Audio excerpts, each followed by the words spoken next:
satu, BEM. Halo best friend. Nah, kembali lagi bersama kita di sini di sering-sering podcastnya Kaula Muda di Bandspot. Nah, hari ini kita kedatangan seorang bintang tamu yang sangat spesial dan juga energik, tentunya sangat inspiratif. Dia merupakan putra kebanggaan Papa Barat. Penasaran siapa orangnya? Berikut ini cuplikannya.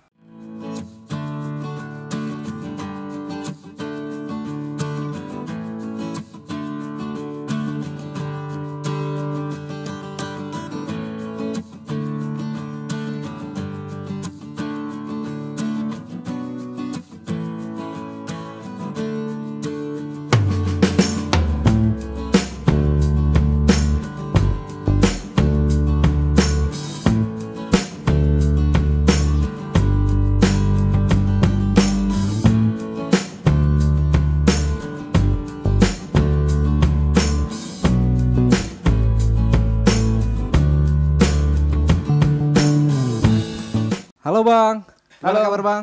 Sehat Bang? Puji Tuhan luar biasa. Luar biasa Bang Iya. ya.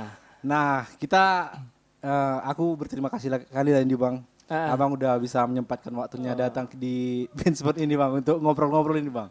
Sebenarnya yang berterima kasih ini. Iya. Kemarin lihat cuplikan sebelumnya ya, Iya. luar biasanya Bandspot ini ya, putra dari Pak Barat ya, salah satu kabupaten terpencil di Sumatera Utara. Puji Tuhan lah Bang. Ya, tetapi bisa udah bersaing secara internasional saya rasa ini. Mudah-mudahan. Iya.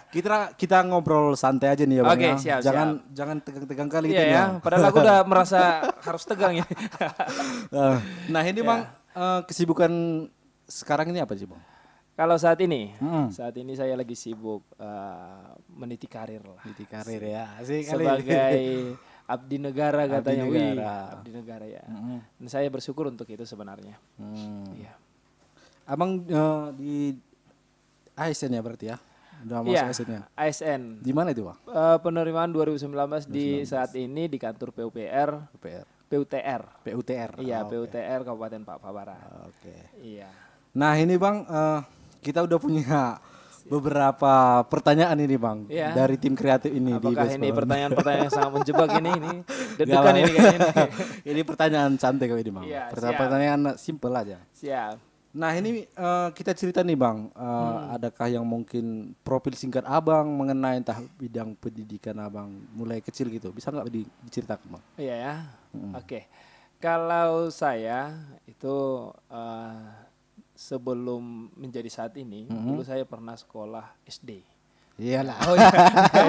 Nggak mesti langsung lompat kuliah. Enggak langsung lompat kuliah. Jadi SD saya itu di Buntur Raja di tahun 95 sampai 2001 di SD 4030360 Buntur Raja. Buntur Raja Dairy ya Bang? Dairy, itu kampung halaman saya.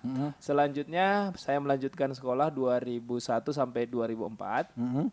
Itu di SMP SLTP Santo Paulus Sidikalang. Santo Paulus Sidikalang. Iya, selanjutnya 2004 sampai 2006 saya SMA di SMA swasta Santo Petrus Sidikalang kelas 1 kelas 2. 2006 saya pindah ke SMA Negeri 1 Kebanggaan Pak Barat. SMA Negeri 1 Tahun berapa itu Bang? Salak 2006. Oh udah Pak Barat ya? Iya. Kalau Pak Barat kan mekarnya tahun 2003 ya Bang? 2003. Iya. Nah, jadi 2006 saya pindah di sini bersama seluruh keluarga. Iya, kita pindah ke sini. Selanjutnya 2007 tamat. Saya melanjutkan kuliah di Politeknik Negeri Medan. Iya ya. Ya, tamat dari Politeknik Negeri Medan 2010. Selanjutnya 2010 saya melanjutkan kuliah ekstensi untuk ngambil S1 di salah satu universitas di Sumatera Utara. Dan 2015 saya di DO. Di DO ya Bang? Mengundurkan diri. Mengundurkan diri, Iya, mengundurkan diri karena sesuatu hal. Selanjutnya 2015 saya pindah ke Dharma Agung. Kalau ini enggak saya skip ya. Ya, karena saya tamat di situ. Kalau saya enggak tamat tadi saya skip itu. Seperti universitas sebelumnya. Ya, akhirnya saya tamat 2017. Berarti kalau dihitung perjalanan kuliah aja nih Bang, ada berapa tahun itu Bang? 10 tahun untuk menamatkan S1 saja. Lumayan juga ya Bang. Iya, Ya. saya rasa ini udah bisa dikasih rekor muri nih Rekor ya. muri ya. Rekor muri. Ya, lulusan Iya, iya. terlama di Papua Barat. Ya. Kalau ada yang lebih lama dari saya tolong dikabari. Tolong di komen nanti ya di Iya. apa kalau ada yang lulusan Ya, 10 terlama. tahun ya, Ah. supaya saya nggak malu sendiri aja. Oke. Nah, Abang tadi kata Abang lulus tahun berapa tadi Bang? 2017. 2017. Iya. Nah, setelah 2017 Abang lanjut kemana itu Bang? Atau langsung pulang kampung atau nyari kerjaan dulu di Medan? Iya. Waktu 2017, sebenarnya 2016 saya udah selesai semua. Ya. Sebenarnya kalau kita cerita ya panjang untuk masalah kuliah ini. Nggak sampai nanti Iya, apa kita podcast nggak nggak- selesai. Iya, nggak selesai-selesai. Kenapa saya sampai 10 tahun gitu Iya, ya. iya. Tapi intinya 2012 sebenarnya saya sudah menyusun skripsi di universitas sebelumnya, tetapi ada hal maklumlah idealis pemuda ya kan, idealis mahasiswa di zaman itu Iya. tidak mau ikut-ikutan sama yang lain, akhirnya saya nggak bisa tamat di universitas tersebut sampai 2015 saya coba pindah ke Dharma Agung tadi. Nah, selanjutnya di Dharma Agung saya 2016 sudah selesai sebenarnya. Nah, tugas mata kuliah semua udah selesai. Jadi saya pada waktu itu ketemu dengan salah satu abang senior kita di sini, ya. Dan saya dipekerjakan di ULP Papua Barat pada waktu itu sebagai tenaga administrasi dengan modal ijazah D3. Nah, jadi sambil saya bekerja di sana, sambil saya pada waktu itu menyelesaikan skripsi di Dharma Agung. Akhirnya ya begitu saja, tamat udah dapat pekerjaan sebelumnya kan. Kira-kira seperti itu. Oke di Bang, aku kan sering nih ngikutin Abang di sosial media kan. Siapa sih yang nggak tahu Bang Hepron kan, Bang Hepron Padang. Yang notabene Abang ini sebenarnya pengusaha yang sukses sebenarnya. Nah aku mau nanya nih Bang. Iya. Karena tegang kali Bang. Nah bisnis yang sekarang Bang, kita ngobrol ke bisnis ya Bang ya. Bisnis yang sedang digeluti sekarang ini apa sih Bang? Kalau sekarang saya nggak ada lagi bisnis lagi, semuanya ya? sudah lepas. Lepas Ya karena saya sudah ngambil komitmen, saya nggak istilahnya saya tidak akan menjalankan bisnis lagi. Autopilot sekarang. Autopilot lah Autopilot. sekarang. Iya, karena kan sebagai abdi negara harus ada hal-hal yang memang harus kita. Harus totalitas lah Bang ya. Iya, yang harus Pengabdian. kita dikorbankan lah kira-kira seperti itu. Oke, nah kita tahu kan seorang Bang Hepron Padang. Siapa sih yang nggak kenal Bang Hepron Padang ini? Nah, dia merupakan seorang pebisnis muda yang sangat ya kalau di Papua Barat udah bisa dibilang apa sih sukses sih. Sukses. Nah ini Bang, aku mau nanya nih Bang, bisnis awal Abang sebenarnya apa sih? Mulai dari Abang mulai berkarir dibilang apa ini lah? Di bisnis Di ya. bisnis Kalau dibilang bisnis aku agak jantungan juga ini. Iya, kadang pandangan manusia aku sukses padahal menurutku belum juga ya. Ya, awalnya saya menekuni bidang usaha ya. Bisnis itu waktu masih kuliah dulu. Oh masih kuliah ya Bang ya? Iya, masih kuliah. Itu sekitar tahun 2010. Waktu itu ada sedikit ada sedikit hal yang mengharuskan kita membuat itu. Iya. Ya kita tahu kehidupan di kota sana Iya, kehidupan di kota serba kekurangan. Jadi mungkin ini bisa sedikit saya bukakan. Pada waktu itu saya sebenarnya ini berawal dari rasa kasihan ya. Kasihan saya memiliki seorang teman pada waktu itu tingkat ekonominya sangat luar biasa ya. Jadi menurut saya kurang artinya sepertinya agak mustahil untuk melanjutkan kuliah. Iya. Jadi pada waktu itu saya punya ide. Jadi pada waktu itu saya panggil Laik sama dia. Laik, mau nggak satu kos ini? Mau nggak kita jual jus? Oh jual jus pada saat itu ya. Nanti modalnya uang bulanan saya korbankan. Iya. Jadi pada waktu itu uang bulanan saya ingat itu sekitar 800.000 itu 2010. Jadi itu semua kita korbankan, kita belikan blender, kita belikan semua perlengkapan. Hingga setelah kita belanja satu harian penuh, itu uang tinggal 5.000. Iya, uang tinggal 5.000. Jadi terakhirnya kita buat jus. Pada waktu itu udah kita buat seperti ini. Di cup-cup kita susun. Kami mulai start itu jam 5 pagi, belanja ke pasar pajak pagi di Padang Bulan, pasar 5. Nah, belanja itu jam 5 pagi, selesai standby jus kami jam 8 sampai jam 12 nggak ada yang laku.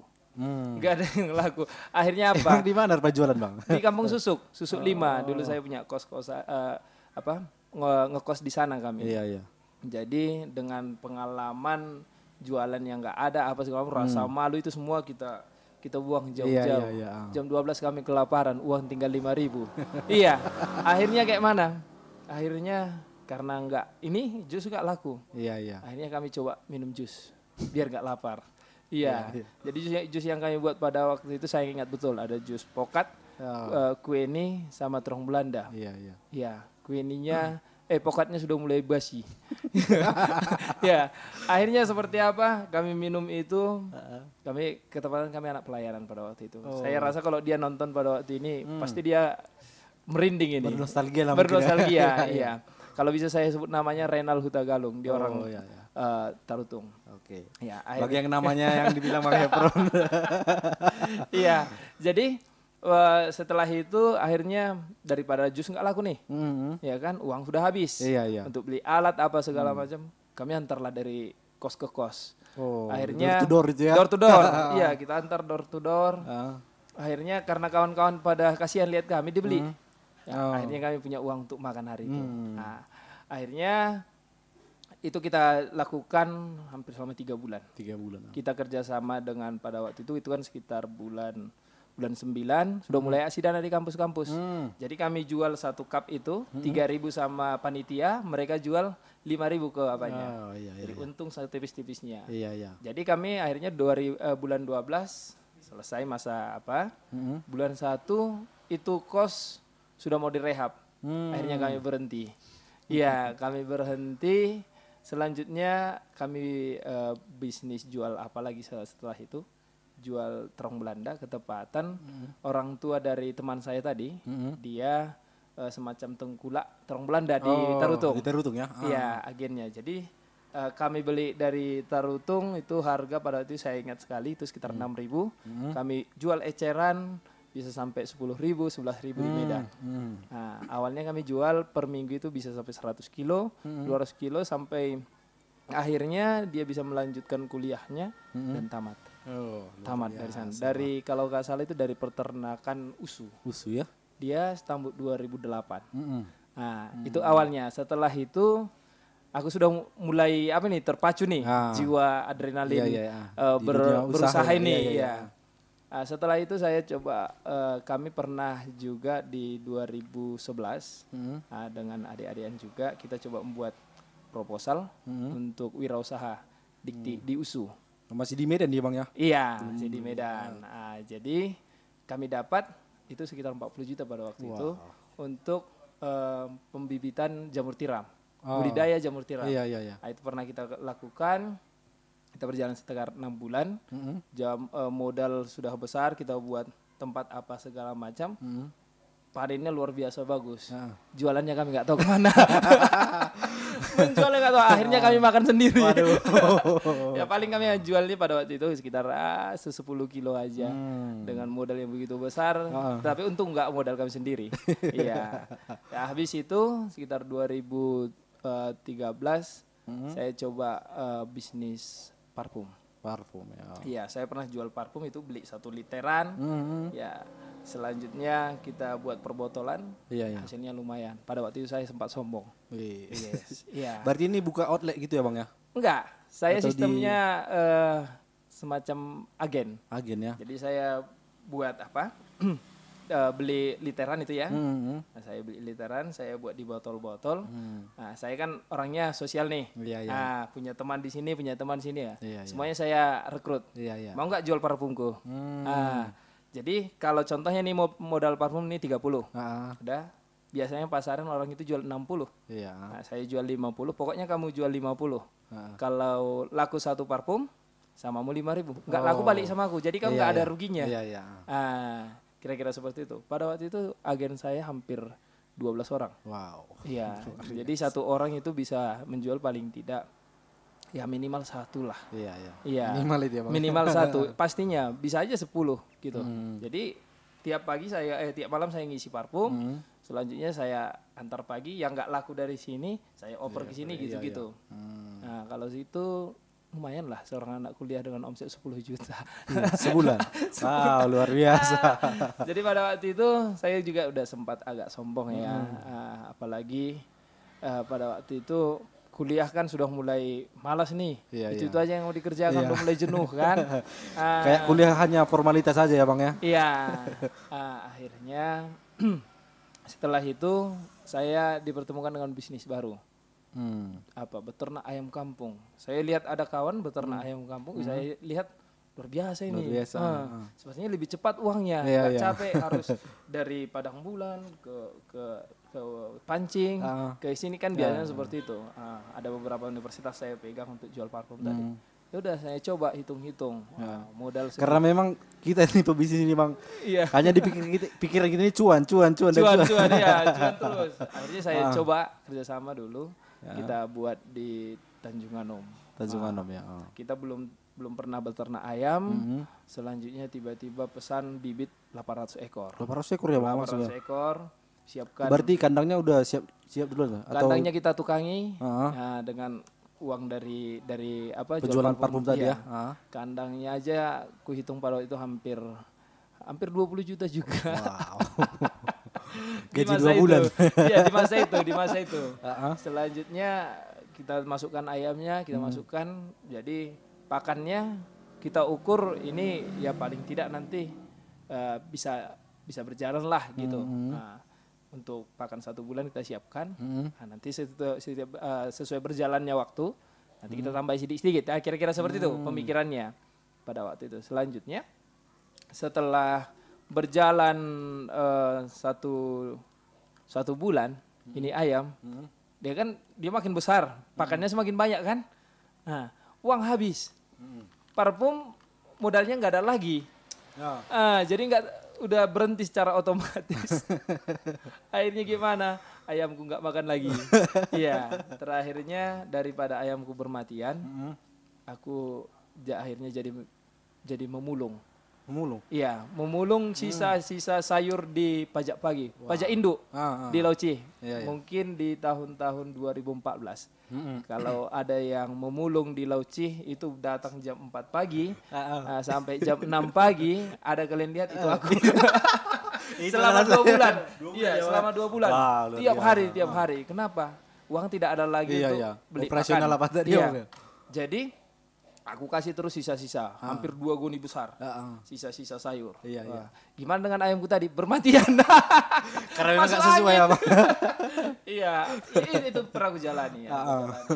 Iya, tapi pada waktu itu masa-masa itu luar biasa lah. Iya, selanjutnya 2014 bisnis ayamku gagal total. Parfum juga sudah nggak ada lagi modal karena aku bom semua. Akhirnya aku buka bimbingan belajar. Oh, bimbel ya? Iya, jadi pada waktu itu saya tinggal di Durinjanga, Tanjung Anom, 2015 lah itu. Karena nggak ada lagi kegiatan, aku buka bimbel. Jadi sistemnya intensif untuk anak-anak SD. Awalnya siswaku ada 1 orang, 2 orang, berjalan sekitar 6 bulan. Ya, sampai akhirnya saya 16 orang. Kali 200.000 kan lumayan cuannya. Ya, lumayan. Iya, 3.200.000 per bulan kan lumayan iya. pada waktu itu. Tetapi karena saya terlalu porsir mungkin tenaga saya untuk itu, akhirnya saya tipes. Saya sakit hampir 1 bulan pada waktu itu. Hanya saja pada waktu itu saya bersyukur. Sebelum sampai kejadian itu saya kan pernah juga agen asuransi pada waktu itu. Oh iya. Sambil-sambilan ini jadi agen asuransi di Prudential, dan saya ada asuransi. Jadi waktu saya sakit selama 1 bulan itu, saya malah mendapat penghasilan dari sana. Ada Prumed namanya. Oh, Prumed ya. Uang puding gitu. Iya. Kira-kira seperti itu. Jadi tapi masa-masa itu sudah saya lewati. Saya sembuh 1 bulan kemudian mau mulai bisnis lagi. apa lagi Udah capek lah. Bisnis apa lagi setelah itu Bang? Setelah Abang sakit, jatuh dari sakit akhirnya pernah juga jualan jeruk. Jualan jeruk ya? Iya. Toke. Enggak. Pengecer ya. Jadi saya ngambil jeruk dari Sidikalang. Itu punya Pak tua saya pada waktu itu. Dia lagi panen jeruk, petani jeruk. Saya bawa naik mobil Kijang Super. Yang kami bawa dengan semua uang yang kita miliki pada waktu itu. Kalau nggak salah modal kami 300.000 dengan perjanjian setelah laku nanti kami bayar. Oh iya. Jadi kami ambil pada waktu itu kalau nggak salah sekitar 400 kilo. 400 kilo kita bawa ke Simpang Adam Malik, di sana kita jualan. Jadi waktu kita berangkat ke sana bawa 300.000 hanya cukup ngisi minyak. Pulang di tengah jalan kelaparan, uang nggak ada. Ini memang ini kisah nyata bersama teman saya dulu ada marga Jega, namanya Beba. Kalau sampai saat ini kami ketemu pasti itu yang kami bahas. Jadi kami sudah kelaparan nih di tengah jalan, ya kan bawa jeruk dari Sidikalang ke Medan. Iya. Akhirnya karena kelaparannya jeruk kami makan. Waduh. Sampai malamnya sampai besoknya jeruk aja dimakan bener. Satu hari full puasa hanya makan jeruk. Selanjutnya habis itu waktu kami jualan jeruk, kami buat dulu di depan gereja, iya di lesehan, depan gereja nggak laku. Terakhirnya kami plastiki, bawa naik kereta, jalan-jalan keliling sampai ke Lauci, sampai kemana, semuanya kita keliling. Akhirnya laku kita bisa makan. Ya beberapa kali kita lakukan jualan jeruk, ya lumayan lah pada waktu itu cukup untuk makan ya kan. Nah, habis itu mungkin orang tua melihat aku hidupnya udah nggak karu-karuan ya kan. 2016 saya dipanggil pulang ke kampung. 2016 saya pulang di kampung. Akhirnya coba di kampung kenalan dengan abang-abangan di sini. Makanya tadi ada tawaran untuk kerja di ULP. Di ULP Papua Barat pada waktu itu 2016 saya terima tawarannya. Saya kerja sebagai tenaga administrasi di sana. Iya. Cukup lumayan juga ya. Saya di sana hampir 1 tahun full. Iya. Mungkin disitulah awalnya. Setelah saya udah di Papua Barat, kuliah selesai. Bulan 4 saya sudah selesai kuliah. 2017, bulan 7 saya menikah. Selanjutnya saya nggak ada lagi kepikiran keluar dan tinggal di Papua Barat. Karena saya sudah punya istilahnya ijazah ya S1 saya coba membuat impian baru. Jadi di sana saya buka perusahaan konsultan. Wow. Iya, di WLP kan saya sudah banyak kawan nih, kontraktor, konsultan. Iya, udah tanya-tanya, buat perusahaan gimana, ini segala macam. Jadi bulan 10 saya buat perusahaan konsultan. Perusahaan pertama mungkin konsultan ya, yang saya tahu di Papua Barat izinnya di sini ya. Kalau salah mohon dimaafkan gitu. Jadi sudah dapat perusahaannya, sekalian saya mix dengan perusahaan multimedia. Jadi pada waktu itu semua saya pelajari. Ya konsultan perencana, pengawas. Ya coba kita kerjasama dengan pemerintah. Puji Tuhan kita dikasih kepercayaan. Di samping itu saya juga memegang bidang IT yang tidak ada basic sama sekali, tetapi demi cuan ya. demi cuan tetap kita kerjakan. Iya, saya juga pernah memegang beberapa pekerjaan CCTV, pemasangan router wifi.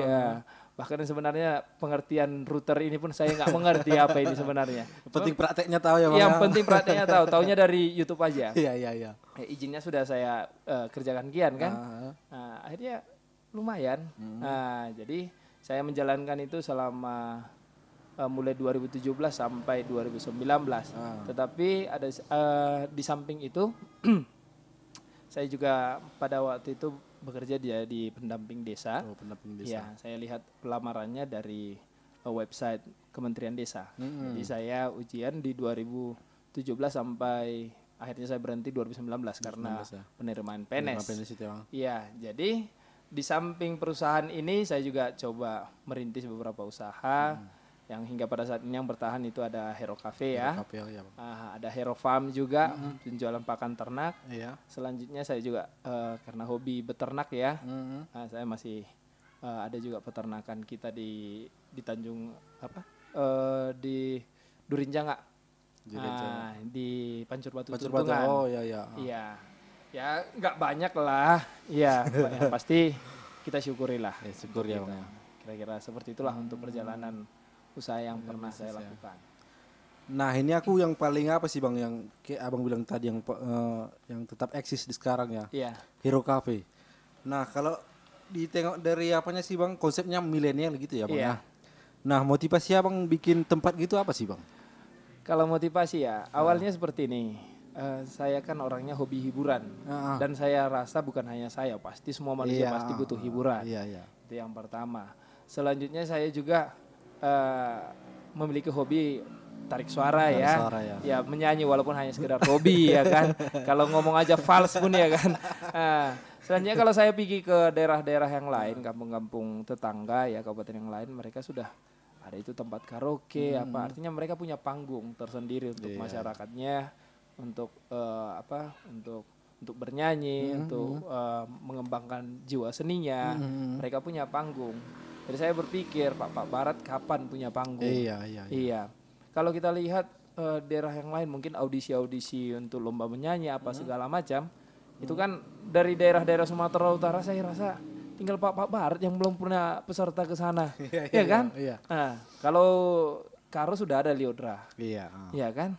Coba jangan kita tanya lagi. Wah, luar biasa. Luar biasa kan? Ada Judika, ada Maria. Semua lah di situ. Iya, Pak Barat kapan gitu. Jadi pada waktu itu saya berpikir saya pengen buat panggung di sini.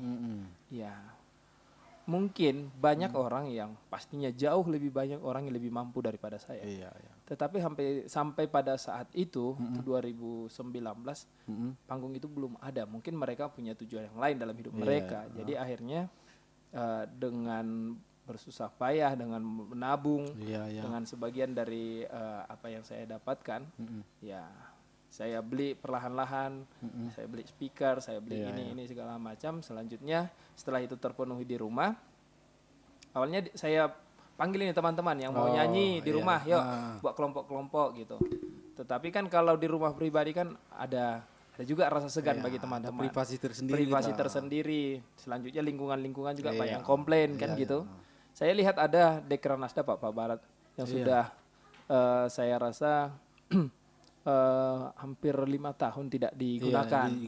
Iya, pada waktu itu saya coba minta izin sama dinas koperasi, tetapi dalam situasi yang memang seperti apa adanya lah. Ya kita tahu lah bagaimana pujasera Pak Barat pada waktu itu. Foto-fotonya ada mungkin sama kita pada waktu itu. Akhirnya konsekuensinya gini, kalau kamu mau pakai rehab sendiri, karena nggak ada biaya untuk rehab apa segala macam. Ya akhirnya saya coba hitung-hitung, sebenarnya rugi sebenarnya. Pada waktu itu pun orang tua sudah melarang. Nggak usah untuk apa mudah gitu. Perusahaanmu aja apa segala macam. Cuman karena keinginan saya membuat panggung di Papa Barat, akhirnya saya rehab. Ya pada waktu itu hampir 50 juta kita siapkan untuk rehab aja. Rehab aja tuh ya Bang ya, belum ngisi apanya itu ya Bang? Belum, masih rehab. Baru selanjutnya kita isi perlahan-lahan buat buat stylingnya, buat ininya apa segala macam. Nah, jadi setelah itu jadilah itu sekitar bulan-bulan 12 2019. Jadilah panggung seperti saat ini. Dan puji Tuhan mulai dari situ sampai sekarang sudah ada beberapa penyanyi yang tadinya kita nggak kenal dia. Ternyata suaranya luar biasa Bang ya. Jadi saat ini kita lagi buat project juga. Kita manajemen di Hero Cafe lagi mengumpulkan orang-orang bersuara emas. Jadi kita sudah berbicara juga sama beberapa teman-teman pecinta seni yang kita anggap mampu. Mungkin di komunitas ini nantinya kita kan tahu Papa Barat itu miskin masyarakatnya. Nah, jadi banyak ini adik-adik yang baru tamat SMA yang hobi nyanyi, suara emas, kita tanya kenapa enggak pernah ikut audisi kemana-mana. Nah, mereka mengatakan seperti ini. Yang pertama, mereka nggak tahu channel. Yang kedua, ongkos untuk berangkat nggak ada. Nah, jadi mungkin kita nanti manajemen Hero Cafe akan memfasilitasi semampu kita. Nah, dalam arti kata lain, kalau misalnya ada audisi, Indonesian Idol, X Factor atau apapun namanya, ya kalau memang fasilitas mereka tidak ada ke sana, ya mungkin kalaupun kita tidak sanggup secara materi, ya mungkin kita bisa kerjasama sama teman-teman yang mau nanti. Patungan gitu lah Bang. Patungan, memberangkatkan mereka gitu. Nah, pada saat ini kita sudah mengantongi ada sekitar 5 nama. Mungkin nanti kalau sudah, ini setiap hari Sabtu ini kita coba tampilkan. Supaya mereka makin berani. Secara live gitu ya Bang? Secara live, ada Winda Bruto, ada Diki Cibro di dalamnya, ada Happy Beruti Nendung, ada Debbie juga, ada siapa itu ya? Ya banyak lah. Banyak, Masih ada. Jadi rencana kita memang goal kita nanti kalau nggak salah bulan 7 bulan 8 ada audisi lagi di Indonesia. Jadi goal kita nanti mereka ini akan kita berangkatkan ke sana. Wow. Ya paling tidak itulah yang mungkin bisa kita berikan dari Hero Cafe untuk masyarakat Papua Barat. Iya, kira-kira seperti Berarti itu. ini murni memang panggilan dari hati ya Bang? Benar, sangat murni panggilan dari hati. Karena gini, ceritanya ada historinya juga. Dulu saya itu kan lahirnya di Bunturaja, di Sidikalang. Walaupun itu tanah Papak, tetapi di sana masih dominan orang Toba. Iya. Nah, bahkan orang yang lainnya. Jadi dulu saya itu sering jadi bahan ejekan. Nah, waktu dulu saya SD itu sering saya berantem ya, adu pukulin baku hantam hanya karena dibilang saya si Pak. Woi Pak ya kan. Saya diejek gitu. Karena memang saya minoritas di sana, bahkan saya sendiri. Nah, ya dibilang lah Pak itu makan orang lah, Pak itu kolot lah apa segala macam. Jadi saya marah pada waktu itu. Jadi sering kita baku hantam gara-gara itu sampai SMP hingga akhirnya sekarang saya sudah ada di Pak Barat. Apakah saya hanya tersinggung ketika diejek Pak? Saya rasa tidak cukup seperti itu aja. Untuk menggerakkan itu tadi ya Bang ya. Benar, akhirnya ya kalau memang kita tersinggung diejek ya paling tidak kita harus membuktikan juga kita mau memberi sesuatu untuk Bapak ini. Jadi itulah semacam ambisi saya juga. Ya paling tidak mungkin tidak banyak warna yang bisa saya berikan di Papua Barat, tetapi paling tidak sedikit yang saya bisa sumbangkan. Nah, makanya Hero Cafe itu sampai saat ini walaupun begitu banyak goncangan ya. Karena masa-masa Hero Cafe kita bentuk 2019. 2020 kita harus ditutup, dipaksa situasi tutup, COVID. COVID ini ya. Benar. Jadi semua barang-barang kita di masa COVID itu banyak sekali yang hilang. Uang sudah tidak ada lagi. Akhirnya seperti apa perlahan-lahan gitu. Nah sebelum kesana nih Bang, di Hero Cafe itu kan ya kita tahu dalam operasionalnya kan harus ada karyawan gitu Bang ya. Benar. Sekarang karyawan Abang di Hero Cafe ada berapa orang? Aduh, kalau karyawan kita di Hero Cafe yang standby sekarang ada 10 orang. 10 orang ya Bang ya? 10 orang dan puji Tuhan itu 6 orang putra daerah di sini. Iya, syukurnya seperti itu. Sebenarnya kita awalnya komitmen kita mau memakai semua putra daerah yang ada di Papua Barat.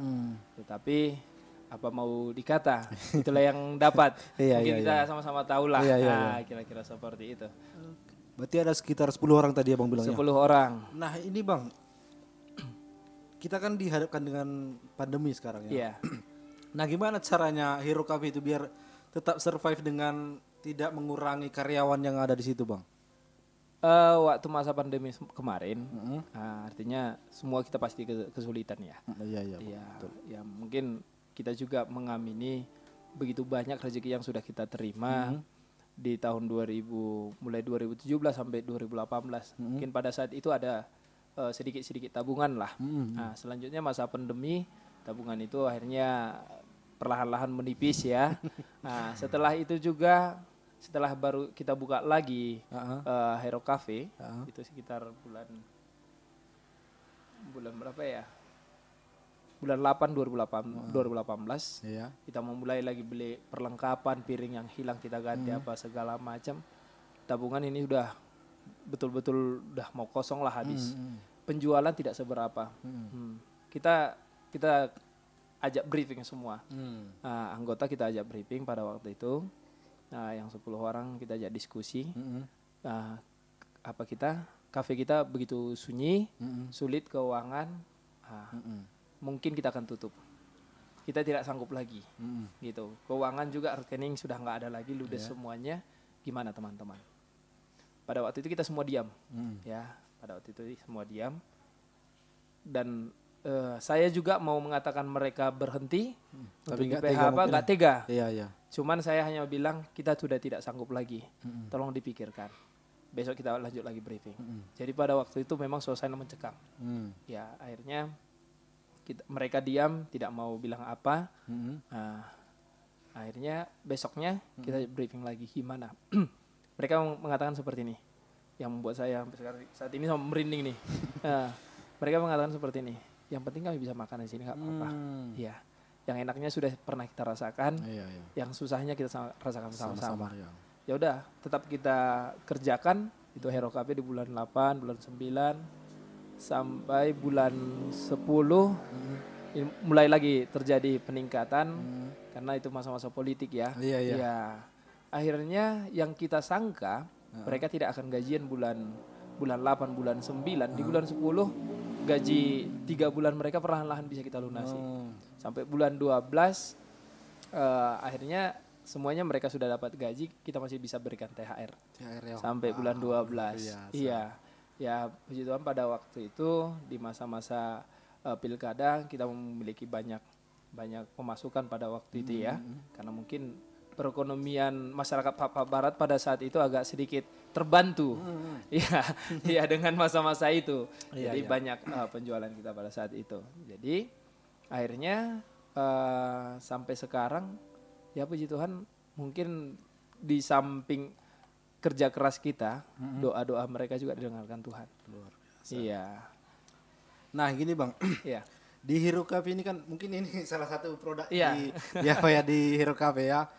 Nah, produk yang lainnya Bang yang disediakan di Hero Cafe apa aja sih Bang? Yang disediakan sebenarnya lebih enaknya kalau seandainya bench yang langsung turun terjun ke lapangan ya.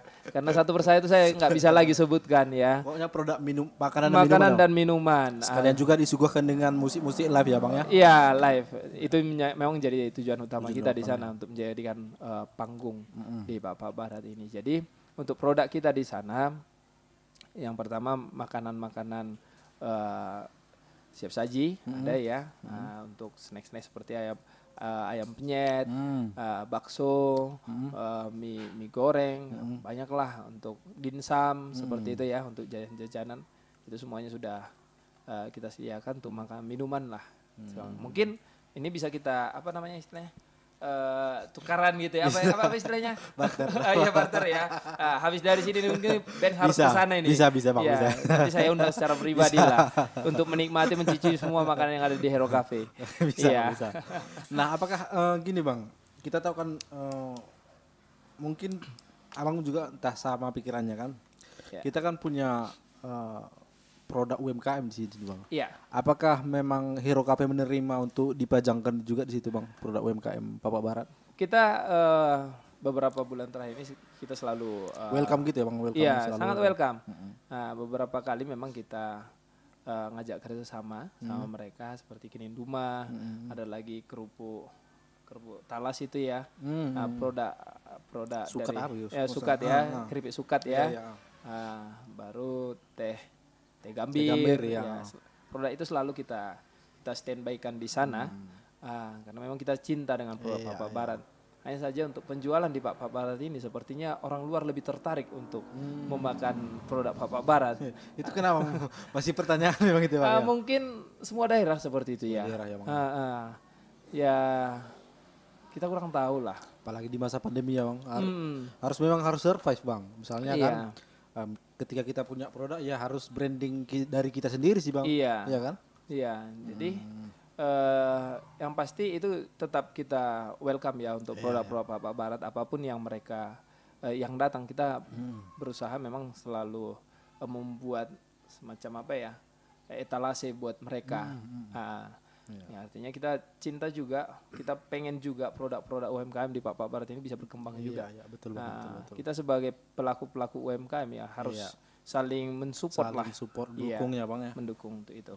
Nah ini Bang, selama Bang jadi pengusaha, direktur Hero Cafe, Hero Farm. Nah kita boleh tahu nggak ini Bang, income bulanan Abang berapa sih? Ini masalah dapur ini ya. Coba aku tebak dulu. 2 digit atau 3 digit nyampe nggak itu Bang? 3 digit kurasa di Papua Barat agak susah lah ya. Iya. 2 digit? Kalau 2 digit mungkin agak-agak nyampe lah. Nyampe ya? Iya saat itu. Artinya masih sangat kecil lah. Sangat-sangat kecil tapi lah. Tapi luar biasa itu Bang. Di skop di Papua Barat. Skop Papua Barat mungkin ya puji Tuhan lah. Iya. Nah untuk aset sendiri yang udah Bang punya apa aja sih Bang? Aset ya. Kalau aset kita yang pertama itu di Hero Cafe ya. Itu baru ya mana bilangnya ya, nanti dibilang sombong pula ya kan. Sombong amat katanya. Sombong amat gitu ya. Iya. Artinya semenjak 2007 waktu 2017 kita masih numpang di rumah orang tua. Selanjutnya 2019 kita udah nggak numpang lagi. Nah, kira-kira seperti itulah. Iya, iya. Selanjutnya kita kemarin belum bisa bertani karena belum ada tanah. Nah, selanjutnya sekarang sudah bisa. Oh, iya, Nah, iya. kira-kira seperti itulah. Artinya pas ya. Cukup lah, artinya cukup. Cukup beli tanah, cukup beli rumah gitu ya. Cukup beli mobil. Puji Tuhan lah. Artinya itu semua berkat yang kita terima selama bekerja selama kita punya usaha di Papua Barat, bahkan di Panjur Batu juga kemarin. Iya, iya. Nah, kita tahu kan abang ini udah masuk ASN ini. Oh iya. Betul nggak itu?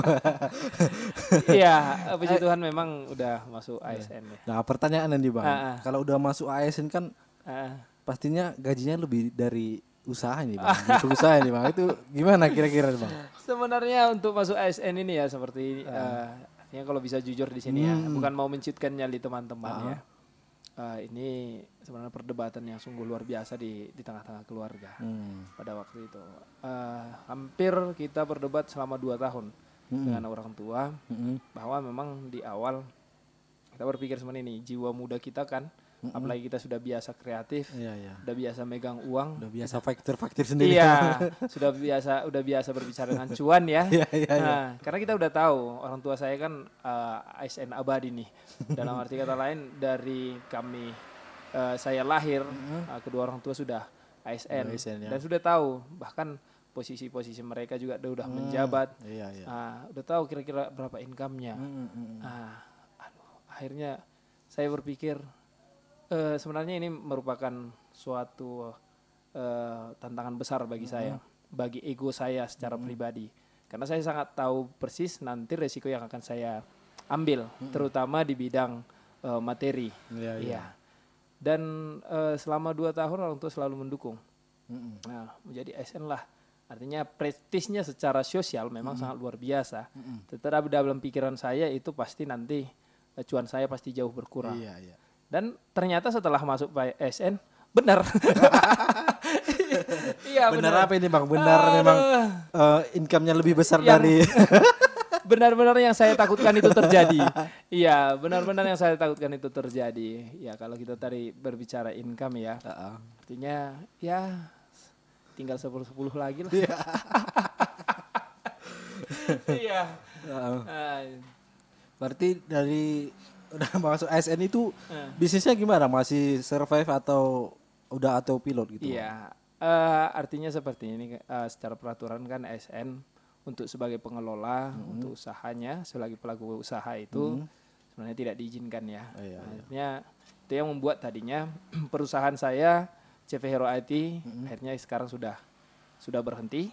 Ya, kita tidak ada lagi kerjasama dengan pemerintah, dengan siapapun untuk proyek-proyek untuk perusahaan kita.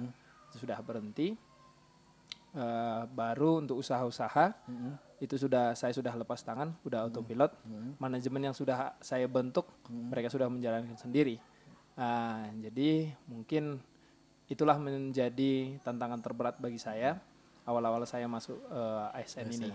Iya, akhirnya memang betul-betul harus benar-benar penuh pengorbanan lah untuk itu gitu. Stres gak bang ini? Kalau cerita sih di awal-awal ini yang dulunya income-nya di atas angka 2 digit kan sekarang ya kita tahu. Jadi setengah digit. Iya. Mungkin awal-awalnya saya stres ya. Saya sangat stres untuk itu. Bahkan gimana ya? Mungkin banyak orang yang mengatakan seperti ini. Banyak kok ASN yang memiliki usaha. Dia sebagai pelaku usahanya, dia tetap jadi ASN apa segala macam. Tetapi di awal kan memang kita sudah pahit-pahit dengan orang tua, dengan keluarga. Jadi ASN, kau harus memang betul-betul survive di ASN-nya. Ya nggak boleh merdua dalan ya. Iya. Iya. Jadi memang ya udahlah gitu. Ya kalau memang saya sudah menerima tugas mulia ini, ya saya harus mempertanggungjawabkannya.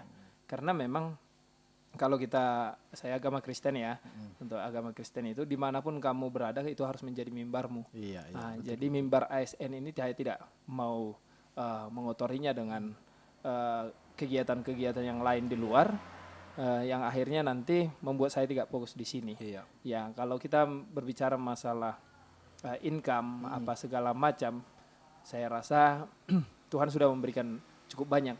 Ya mungkin itulah yang saya jalani dulu.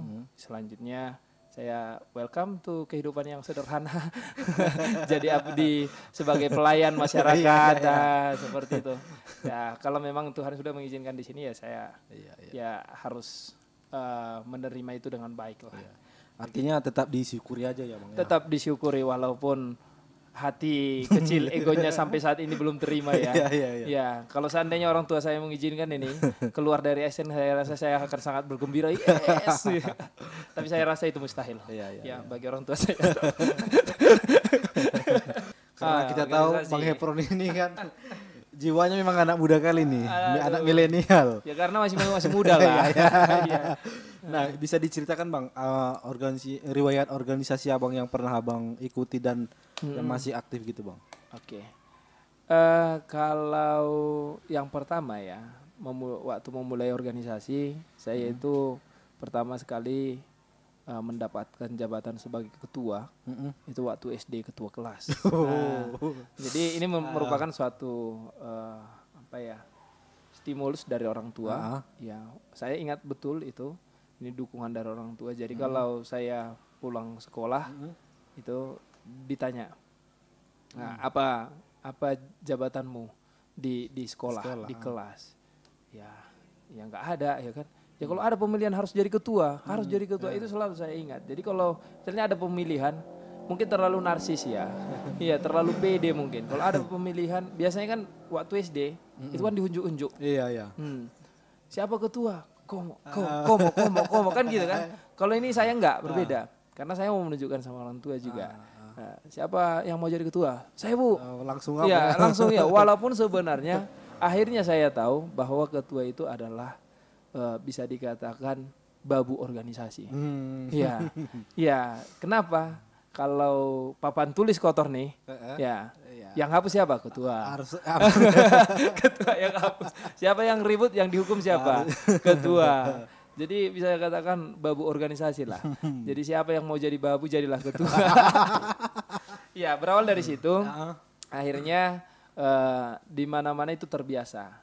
Jadi waktu saya SMP di Santo Paulus, saya ikut organisasi pramuka kelas 2. Pertama-tama waktu ada pemilihan pimpinan regu, saya mengajukan diri. Makanya saya unik sih sebenarnya, terlalu narsis mungkin ya. Terakhirnya setelah itu saya menjadi pratama di sana, pimpinan seluruh hambalan di Santo Paulus pada waktu itu. Selanjutnya saya pindah ke SMA, saya juga mengambil organisasi pramuka, saya jadi pradana di sana juga. Saya pindah ke SMA Negeri 1 Salap, pada waktu itu pramukanya mungkin mati suri atau seperti apa, tidak ada. Nah, jadi pada waktu itu ini ada sedikit cerita agak lucu nih. Pada waktu itu kan hari Rabu, kami masuk perdana waktu aku pindahan hari Rabu. Pakai baju pramuka. Karena pakai baju pramuka kan saya baju pramuka saya kan udah lengkap semua. Ya, Bang, ya? Udah sering mengikuti kegiatan-kegiatan pramuka, lencananya, bantarannya semua saya pakai.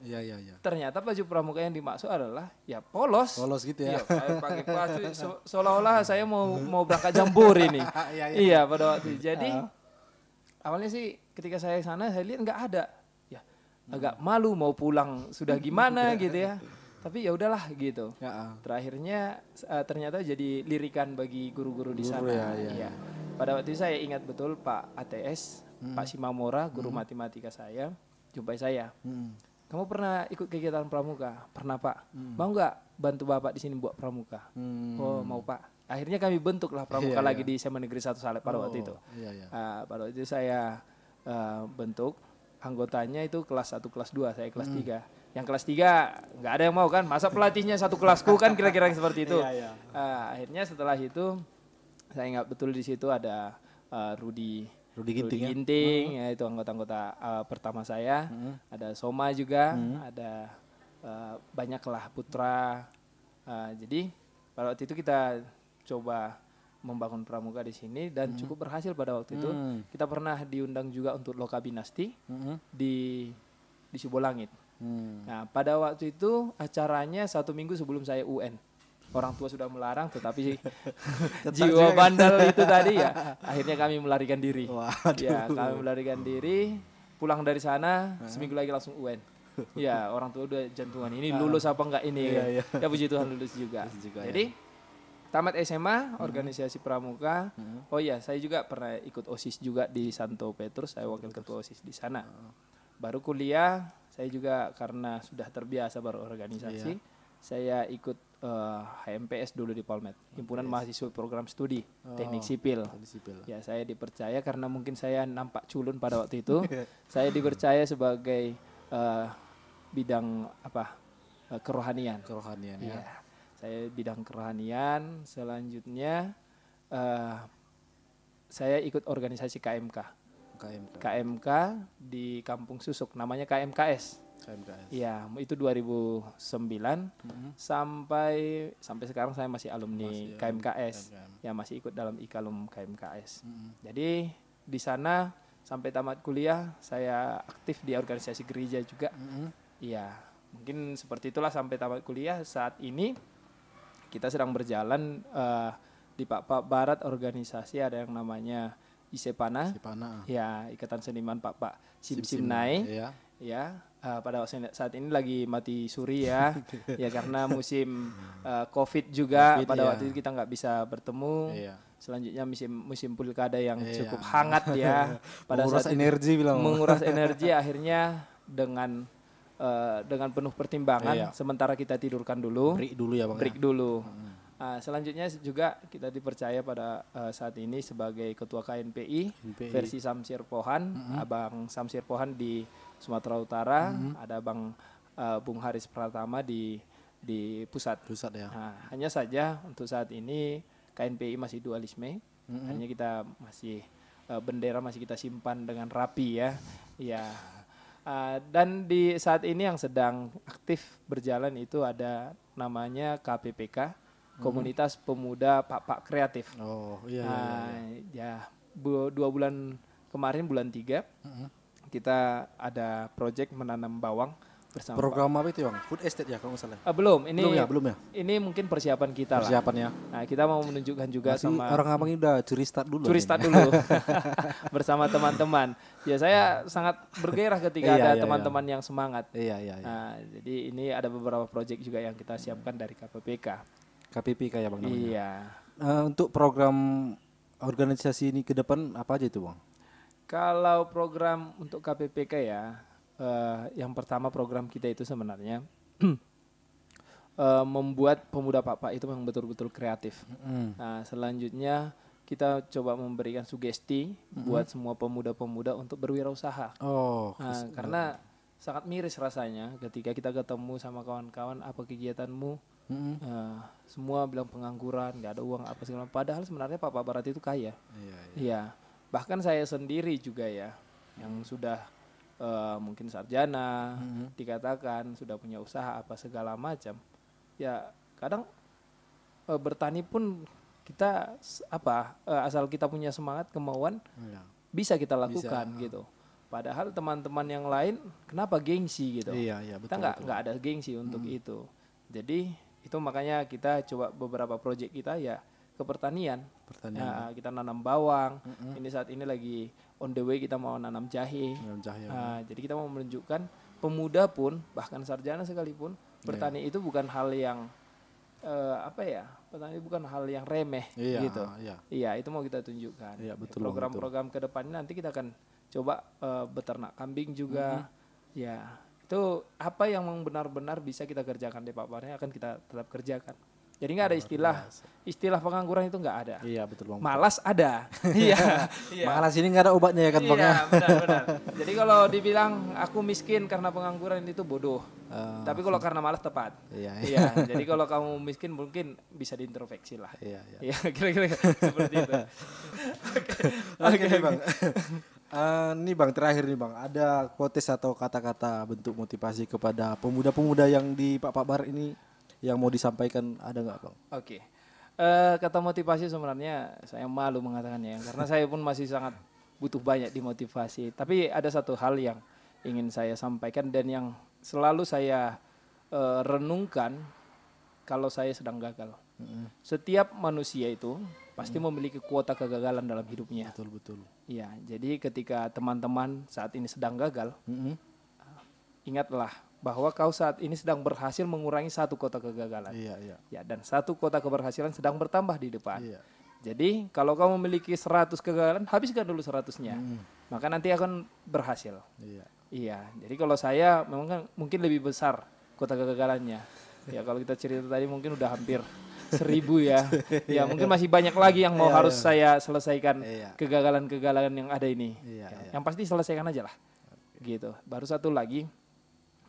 Kalau kita melihat kendaraan, semua kan memiliki bahan bakar. Iya, ada bahan bakarnya solar, bensin, afron, ya bahkan tenaga sinar matahari gitu. Manusia juga seperti itu. Ketika kamu berusaha, ingat kamu memiliki bahan bakar yakni semangat. Itu harus diisi terus. Iya, jadi melakukan apapun itu sebagai petani kah, sebagai buruh kah, sebagai ASN kah, bahan bakarmu tetap harus kau isi. Ya, itu yang saya lakukan selama ini. Jadi ketika saya kemarin jadi pengusaha, ya ketika teman-teman yang lain mungkin anggota-anggota yang sudah mulai kehabisan bahan bakar, saya isi terus. Dan saya sendiri juga saya harus isi, saya harus semangat. Ketika gagal saya mengatakan kuota kegagalan saya ini harus saya habiskan. Buat lagi. Akhirnya ya puji Tuhan apa yang saya alami sampai sejauh ini mungkin saya pernah merasakan yang indah juga lah. Iya. Oke, luar biasa kata-kata motivasi buat pemuda yang ada di Pak Bar ini. Nah ini Bang, kayaknya kita rasa ada cukup nih Bang ya. Kita sering-sering ini ya.